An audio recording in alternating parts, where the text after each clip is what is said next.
সালে আমরা 216 কোটি টাকা লোকসানে ছিলাম, 2022-23-এ আমরা 1212 কোটি টাকা লোকসান হলাম। এই যে পরিস্থিতিটা তৈরি হলো, এটা জিটিসিএলের কর্মকর্তা কর্মচারীরা মানতে চায় না। আরেকটা বিষয় আপনি খেয়াল করবেন যে সিস্টেম লস কিন্তু শুধুমাত্র ক্যাটেগরি লস বলে চালানো যায় না, কারণ সিস্টেম লসের আড়ালে কিন্তু অদক্ষতা, অপচয়, চুরি, অনেক ধরনের বিচ্যুতি আছে। কিন্তু সঞ্চালন কোম্পানিতে এ ধরনের কোনো রেকর্ডস নেই। আমাদের কোনো গ্রাহকই নেই। ইনফ্যাক্ট আমরা উৎপাদন থেকে নিচ্ছি, বিতরণকে দিচ্ছি। তাহলে আমরা জিটিসিএলের কর্মকর্তা কর্মচারীরা বিক্ষুব্ধ হয়ে উঠলো যে আমরা কেন সিস্টেম লসের নামে এই অপবাদটা আমরা নেব। এই অপবাদটা না নেওয়ার জন্যই মূলত আমরা আন্দোলনে নেমেছি যে এই বৈষম্যটা আমাদের উপর চাপানো যাবে না। এই জন্য আমরা আজকে প্রায় 18তম দিন হতে চলেছে যে আমরা অবরোধ কর্মসূচি চালাচ্ছি। এটা আমরা কর্মবিরতি বলছি। এর আগে আমরা বিক্ষোভ কর্মসূচি দিয়েছিলাম এবং আমরা আমাদের অথরিটির কাছ থেকে এই দাবি আমরা জানাচ্ছি যে আমাদের ন্যায্য যেটা, যে সঞ্চালন সিস্টেম লস নেই সেটা মানতে হবে, এবং আমাদের যে অ্যাকাউন্টিং সিস্টেম সেটা সরকারি নিয়ম এবং মার্কের সিদ্ধান্ত, মন্ত্রণালয়ের সিদ্ধান্ত অনুসরণ করতে হবে। পেট্রোবাংলার মাঝখানে দেওয়া এই অনিয়মিত অবৈধ সেই সিদ্ধান্ত আমরা আসলে মানতে পারছি না। এটাই মূলত আমাদের দাবি, এটাই আমাদের আন্দোলনের মূল কারণ। কর্তৃপক্ষের মাধ্যমে যথাযথ প্রক্রিয়ায় আমরা বারবার চেষ্টা করেছি, যখন সেই চেষ্টার ফলে কোনো রেজাল্ট আসেনি তার প্রেক্ষিতেই আমাদেরকে বাধ্য হয়ে আন্দোলনে যেতে হয়েছে। মানে আন্দোলনে যাওয়াটা আমার মধ্যে মুখ্য বিষয় ছিল না, কিন্তু জাতীয় স্বার্থেই, জাতীয় গ্যাস গ্রিডকে বাঁচানোর জন্যই আমাদের এই আন্দোলনে যেতে বাধ্য হয়েছি আমরা। জিটিসিএলের বেশ কিছু সমস্যা হয়েছে সাম্প্রতিক সময়ে। জিটিসিএলে সিস্টেম লস হিসেবে 3% সিস্টেম লস পেট্রোবাংলা থেকে আরোপ করে দেওয়া হয়েছে। জিটিসিএল কিন্তু উচ্চচাপ পাইপলাইন গুলি পরিচালনা করে এবং গ্যাস ফিল্ড থেকে এই উচ্চচাপে গ্যাস নিয়ে এসে বিতরণ কোম্পানিগুলির বিতরণ করে। জিটিসিএল সিস্টেমে কিন্তু সরাসরি কোনো গ্রাহককে গ্যাস দেওয়া হয় না। তো এই অবস্থায় আন্তর্জাতিক মান অনুযায়ী এবং জিটিসিএলের ব্যবস্থাপনা অনুযায়ী সর্বোচ্চ মিটারিং ইনঅ্যাকুরেসির জন্য সর্বোচ্চ 1% সিস্টেম লস হতে পারে। সেখানে 3% সিস্টেম লস চাপিয়ে দেওয়া মানে 2%, যেখানে জিটিসিএল 90% গ্যাস সরবরাহ করে, একটা বিরাট সংখ্যা। এই সংখ্যায় জিটিসিএলের যেরকম আর্থিক ক্ষতি, অকারণে আর্থিক ক্ষতি হয়, এবং একইভাবে এই জিনিসটা বিতরণ কোম্পানিগুলিতে যেখানে সিস্টেম লস হয়ে থাকে, জানেন অবৈধ কানেকশন, সেটাকে ক্যামোফ্লেজ করা হয়। এটা নিয়ে জিটিসিএলের দীর্ঘদিন ধরেই এদের ভিতরে ছিল।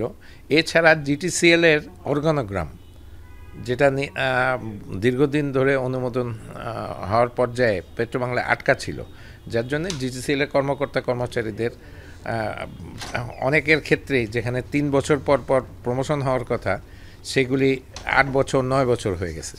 এই কতগুলি বিক্ষোভের কারণে, বিশেষ করে এটা বলছে বৈষম্যের কারণে জিটিসিএলের কর্মকর্তা কর্মচারীরা এই নতুন সরকার আসার পর থেকেই আন্দোলনে ছিল।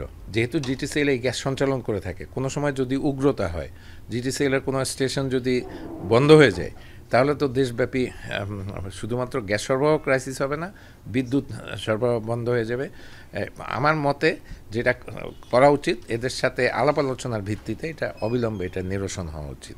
জিটিসিএল যদি আপনার দৈনিক সিস্টেমে 3000 বা 3100 মিলিয়ন কিউবিক ফিট গ্যাস বিতরণ হয়ে থাকে, সেখানে 90% কিন্তু জিটিসিএল করে। তাই আপনার 2700-এর 3% মানে কি প্রায় 60-70 মিলিয়ন গ্যাস, বেশি হিসাব করতে হয়। এবং 1 মিলিয়ন কিউবিক ফিট গ্যাসের জন্য অলমোস্ট ধরেন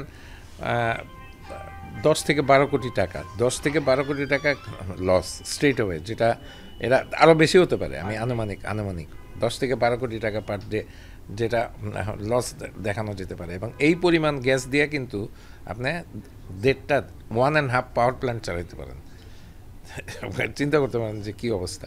তো এইটা তো সহজেই করা যায়, কারণ গ্যাস বিতরণ সিস্টেম যেভাবে চলে, আপনি গ্যাস ফিল্ড থেকে জিটিসিএল বিভিন্ন গ্যাস ফিল্ড থেকে বা এলএনজি যে আনতেছে, ওইখানে কিন্তু প্রপার মিটারিং হয়ে গ্যাস নিচ্ছে। আবার নিয়ম অনুযায়ী, জিটিসিএল সিস্টেম নিয়ম অনুযায়ী জিটিসিএল থেকে যখন আবার বিতরণ কোম্পানিগুলিতে যাবে, সেখানে মিটার বসা উচিত। কিন্তু বর্তমান অবস্থায় জিটিসিএলের 64টা পয়েন্ট থেকে গ্যাস দেওয়া হলেও প্রায় 40টা পয়েন্টে মিটারিংয়ের ব্যবস্থা নাই। আর অনেক ক্ষেত্রে যেটা করা উচিত হয় নাই, সঞ্চালন পাইপলাইনে সরাসরি হট টেপিং করে, বিশেষ করে কিছুদিন আগে মেঘনাঘাট এলাকায় হট টেপিং করে সরাসরি তিনটা বিদ্যুৎ কেন্দ্রে গ্যাস দেওয়া হয়েছে, একটা সামিটের বিদ্যুৎ কেন্দ্র, একটা রিলায়েন্সের বিদ্যুৎ কেন্দ্র, একটা ইউনিকের বিদ্যুৎ কেন্দ্র। এক হলো সঞ্চালনে হট ট্যাপিং করা উচিত না, ভেরি আনসেফ, হট ট্যাপিং করে পাইপলাইনের ইন্টিগ্রিটি নষ্ট হয়ে যাচ্ছে। অন্যটা হলো এই যে আমি গ্যাস দিয়ে দিছি, গ্যাস নাই অবস্থায় ওদের যে চালু করার জন্য গ্যাস দিয়ে দিছি, ওরা কিন্তু এখন পাচ্ছে, ক্যাপাসিটি চার্জ পাচ্ছে, যেটা সমস্যা। এই জিনিসগুলি অ্যানামলি এবং স্ট্যান্ডার্ড অনুযায়ী এই জিনিসগুলি করা হচ্ছে না। পেট্রোবাংলা অভিভাবক হিসেবে এই জিনিসগুলি সমাধান না করে পেট্রোবাংলা একটা পার্টি হয়ে এই সংকটের সৃষ্টি করছে। দেশে এখন জ্বালানি চাহিদা, গ্যাসের চাহিদা দৈনিক 4200 থেকে 4500, সেখানে আমি সর্বোচ্চ 3100 মিলিয়ন করতে পারি, এবং যার মধ্যে 1100 মিলিয়ন আবার এলএনজি। এখানে কিন্তু বিভিন্ন ধরনের কাজ আছে, একটা হলো উৎপাদন, আরেকটা সঞ্চালন এবং বিতরণ, তিনটা কিন্তু তিনটা স্পেশালিস্ট নেচারের। এখন পেট্রোবাংলা প্রপার গার্জিয়ান না হওয়ার কারণে সঞ্চালনে যার এক্সপার্টাইজ আছে তারে দিতেছে প্রোডাকশনে যার এক্সপার্টাইজ আছে তারে দিতেছে সঞ্চালনে। আবার পেট্রোবাংলায় যে অফিসারগুলি সাধারণত অফিসেই থাকে, তাদের হঠাৎ করে সিনিয়র করে কোম্পানিগুলিতে দিতেছে। এর জন্য হচ্ছে কি, প্রত্যেকটা কোম্পানিরই তো, প্রত্যেকটা লোকেরই তো উচ্চ আশা থাকে যে আমি এই কোম্পানিতে কাজ করে 3 বছর 5 বছর বা 7 বছর পরে একটা কোম্পানির এমডি হবো। হঠাৎ করে তারা দেখে যে আমি এই কোম্পানিতে সিনিয়র, কিন্তু আমার উপরে জুনিয়র চলে আসতেছে। তো এই জিনিসগুলি তো বৈষম্য। এই জিনিসগুলি যত চলতে থাকবে জনমনে শঙ্কা হবে, এবং হঠাৎ যদি গ্যাস বন্ধ হয়ে যায় তাহলে যারা গ্রাহকরা তারা বঞ্চিত হবে। রপ্তানিমুখী শিল্প প্রতিষ্ঠানগুলি, বিশেষ করে গার্মেন্টস, মানে সাভার বলেন বা আশুলিয়া বলেন বা নারায়ণগঞ্জ বলেন, এখানে কোনো একটা জায়গায় যদি এই সংকট হয়, এমনিই তো সংকট আছে, এই সংকট হলে দেশের জন্য কিন্তু বিরাট একটা আর্থিক ক্ষতি হয়ে যাবে।